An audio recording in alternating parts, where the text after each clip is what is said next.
51 dari 75 pegawai KPK yang tidak lolos asesmen tes wawasan kebangsaan resmi diberhentikan. Pegawai KPK mengungkapkan kejanggalan dan ketidakadilan yang dialami selama proses alih status pegawai KPK.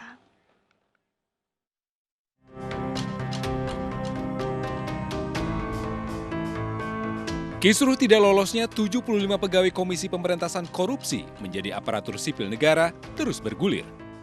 Satu persatu pegawai KPK yang dinonaktifkan mengungkapkan serangkaian kejanggalan dan ketidakadilan yang dialami selama proses alih status pegawai KPK.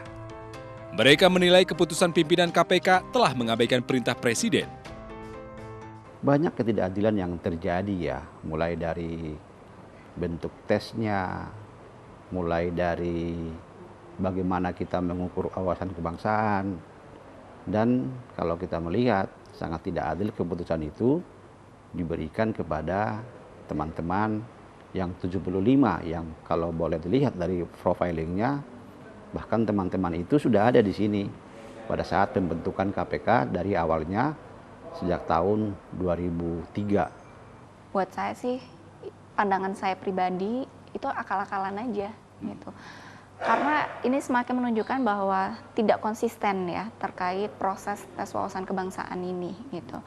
Ini bisa kita lihat bahwa dari awal sosialisasi tidak pernah dijelaskan bahwa apa ada konsekuensi lolos tidak lolos, kemudian ada konsekuensi hukum yang mengikutikah apabila tidak lolos mengikuti dari tes wawasan kebangsaan ini.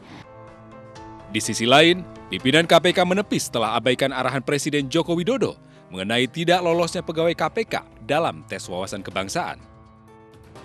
Sekali lagi, Presiden telah memberikan arahan dan kami berdiskusi dengan para pembantu Presiden. Asumsinya kehadiran Kumham, kehadiran Kemenpan RB, kehadiran BKN, kehadiran LAN adalah bagian dari organ-organ kepresidenan. Berespon adanya dugaan pelanggaran HAM terhadap pegawai KPK dalam tes wawasan kebangsaan, Komnas HAM menemukan sejumlah fakta baru. Komnas HAM akan segera menerbitkan temuan fakta dilengkapi bukti dengan bukti-bukti dokumen yang diperoleh. Presiden memang harus ngasih atensi terhadap peristiwa ini karena tak semata-mata ini hanya untuk kepentingan tata kelola negara kita yang lebih baik, yang terbebas dari korupsi.